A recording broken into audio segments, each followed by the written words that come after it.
All right, everyone, welcome back for another episode of This Week in Charts via Carnivore Trades in Wall Street from Main Street. Starting off the S&P 500, you can see we just had some range-bound chop this week, staying inside of Friday's candle, which we made coming off the lows late last week, and really just a range-bound choppy consolidation pattern here being put in on the daily time frame. Market's actually holding up pretty well considering all the geopolitical news that has gone through the wire lately. And, we'll give the market the benefit of the doubt. It is holding up, but bears are in control at the moment. I will say a daily chart close below 427.86 would be problematic, as would any close below 420.76. But for right now, the market is hanging in there. And despite the terrible news right now, it's holding up. Triple Qs, a little bit on the weaker side. Remember, tech stocks getting hit a little harder with the higher yield. So that is to be expected. And the Dow has been the strongest and held up the best. This pattern is much cleaner than the other indices. And the Russell 2000, despite little weakness on Thursday and Friday, has actually held up pretty well, all things considered. A potential for a little W pattern and maybe a WV pattern there for the Russell 2000, so we'll keep an eye on that.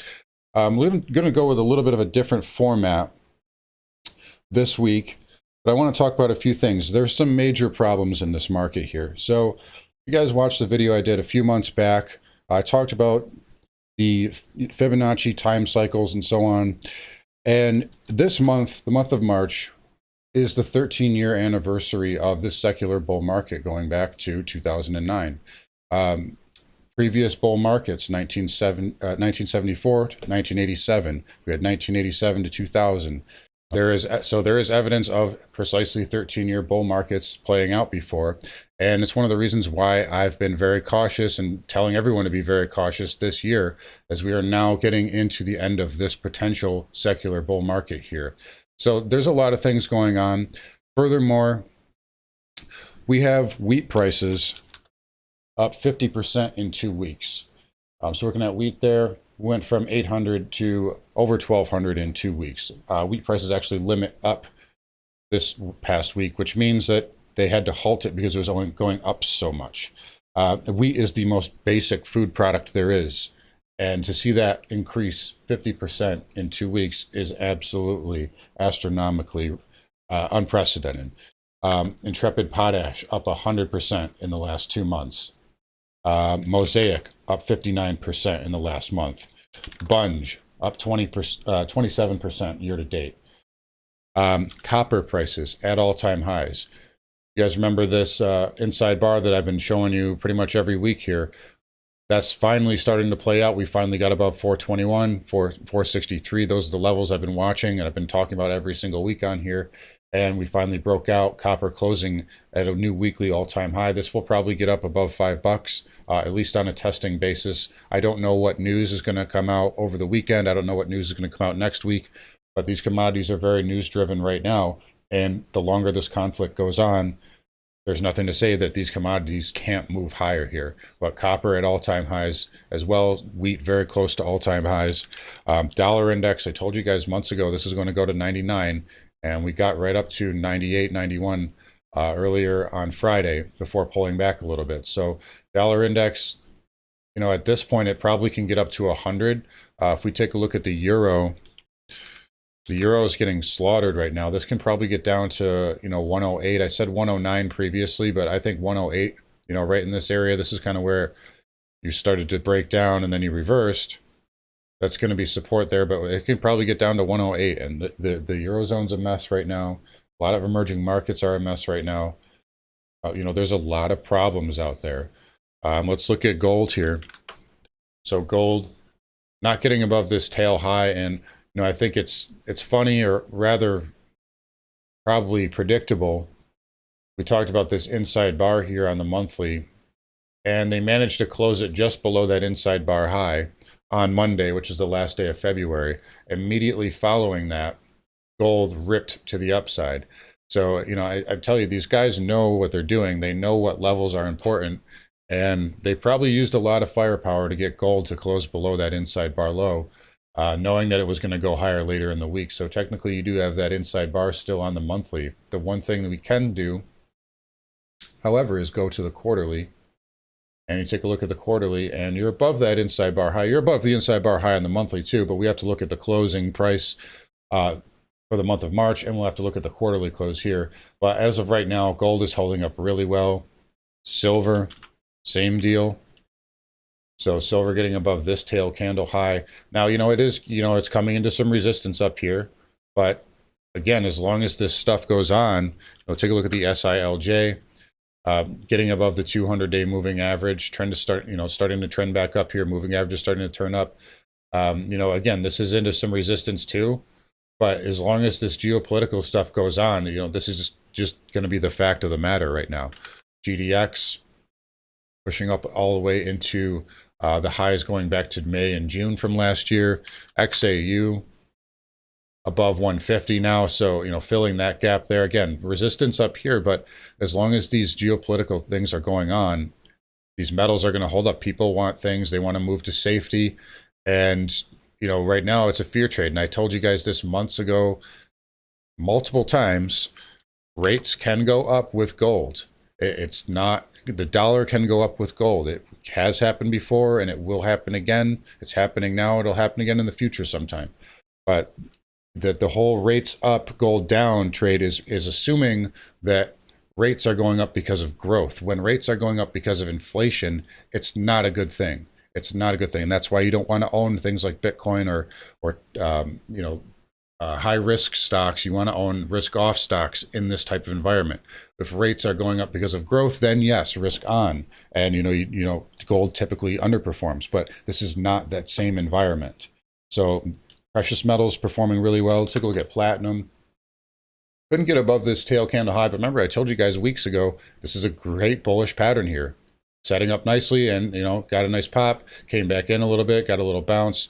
So platinum holding up really well. Palladium, rock star stuff here. Exceeding all price targets I thought it would get to recently, but that's just what happens again when you have those geopolitical problems. Very close to all-time highs there as well. Take a look at the weekly. You got above that ugly tail high that I was talking about last week and just powered right through that like it was nothing. But palladium holding up really well. We just talked about copper. Copper getting up above close to $5. I think it'll get above $5 next week. But just crazy moves here. Let's talk about energy. Obviously, we have to. Crude. So let's go to the weekly first. So we got above this tail candle high, obviously. Power bar here. Again, crude is still getting really long in the tooth in my book. But again, as long as this stuff goes on, it's going to be, there's going to be an emotional trade. There's going to be a fear trade to it. And man, look at this move here, parabolic. But the thing is, and I talked about this a few weeks ago again, take a look at crude here. It topped out in 2008, the summer of 2008. And the triple Qs, they topped out in July, October of 2007. Typically, when money flows out of tech, it goes into energy. We have the Qs topping out in November, and crude is still moving higher. So we're getting that kind of flight into energy right now out of tech. At least that's the way I'm seeing it. And ultimately, these things are going to continue to go higher with the geopolitical risk, but eventually we probably will have a recession. I'll get into that in a minute here, but let's talk about XLE. So XLE getting up to that 75 handle I said was probably going to be resistance again. Nothing to say it can't go a little bit higher here with the momentum, with the fear going on and all the geopolitical news. But XLE pushing much higher. Chevron at all-time highs here. Exxon getting above last month's high there. Conoco just powerhousing up here. Again, if you own these things, if you own crude, if you own these energy stocks, I would probably advise trailing your stop, maybe trimming your position because they're going parabolic now. The energy trade is getting a little ahead of itself. It's getting very extended. This is not healthy. This is not sustainable. Remember a few months ago, we were talking about NVIDIA, how this is unsustainable, how Microsoft going parabolic is unsustainable, how Tesla going up is unsustainable. Well, now we're seeing those unsustainable moves flip over to energy. So just be careful with it. If you own it, again, just trail your stop. Be smart about it. Maybe take some profits at some point, put in a hedge, do whatever you got to do, but don't let those gains go against you. And for what it's worth, it's not all good. I mean, you have companies like British Petroleum here that are, they're going to lose $25 billion because of this cancellation of Russia that's going on globally right now, which is completely unprecedented, by the way. Literally canceling an entire country. Totally living in crazy times here. But BP's, it's gonna be a tax write-off. No, no, no. The shareholders are not gonna like this. This is not a good thing. So it's not all good, but a lot of the other energy plays, obviously, just going parabolic, the Chevrons and so on. And again, if you own them, just be smart with your position and don't get greedy with it. All right, nat gas here. Again, not as robust as crude, but it's still up 100% since last year.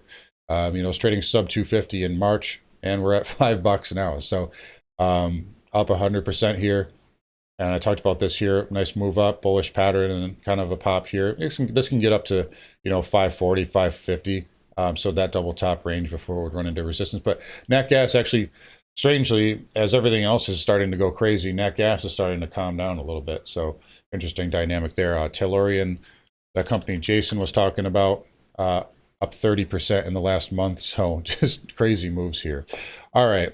So in regards to recession, let's look at the yield curve. So we're kind of talking about this not every week, but usually I've been trying to bring it up at least. But yield curve is starting to flatten. We're getting pretty close.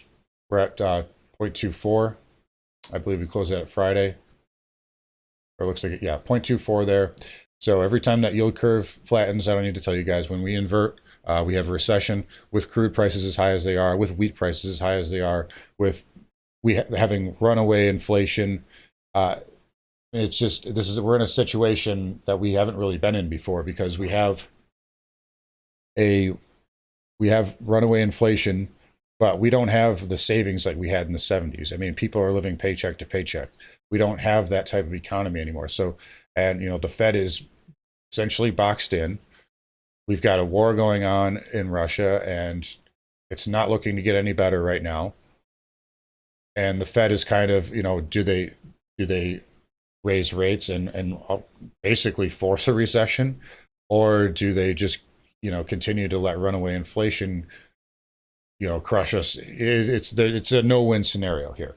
And again, let's take a look here.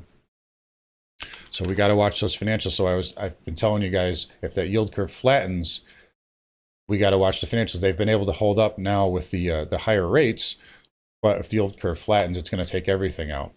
Now XLF, if we start losing this pivot, if we lose this pivot here at 34.90, XLF's going back down to 27. And the broker dealers, this one is probably the scariest to me. If we lose these pivots down here, 445, 450, broker dealers can go back to 300.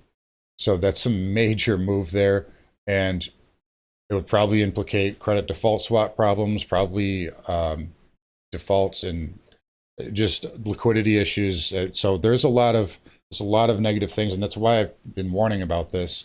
And essentially the charts are lining up and saying that 2022 is not going to be a good year. Again, going back to those fib cycles, this is why I was predicting it so long. I said rates were going to go up, tech was going to get hit, and that's essentially going to be the trade, and that has been the trade so far. Anyways, I want to tell you why right now, why I think we're still close despite all this negative. I know I just painted a really bearish picture, but I want to tell you why I think we're close to a pretty good tradable bottom, or at least some type of a relief rally. So if we look at the S&P here, she essentially had is kind of a 5-wave down. So 1, 2, 3, 4, 5. Typically, after you get something like that, you get an ABC up. And as long as we stay inside of this green candle here from Friday, this is all just bullish chop. So typically this, you would look at this, there's your ABC up. So I think there's a good chance for that to happen. A couple of reasons to support this. If we look at the VIX, the VIX is still really elevated right now. It's at 32. Closed at 32 and basically tested the lows from last week. Actually, the VXX did test the lows from last week, almost got up to double top. This happens despite the S&P getting nowhere close to last week's lows. That tells you that there's a lot of hedging on. There's a lot of puts in the system. Put premium is really high right now. So with that said, that indicates that there's fuel for a short squeeze. Another thing that I do follow is the IBD bull bear percentage. This just crossed over for the first time since March 20th, 2020. So we have more bears in the market. We have an equal amount of bears in the market here than we did in March 2020. So there is very good potential here for some type of a major squeeze, relief rally, whatever you want to call it, counter trend bounce. Possibly take you up to 445, and I actually have it up going up to potentially 454 if we can. And I know that seems like it's a really long way away, but the thing with bear market rallies is they look really good. That's why they are able to lure so many people in, because they look fantastic. And that's just the nature of it. But again, could we get some really wild news and we end up, going back down and testing the lows? Sure. That's obviously a possibility. Our daily chart trend is now down, despite the weekly being up. But I'm still in the camp that we get some type of a relief move in the near term at the very least.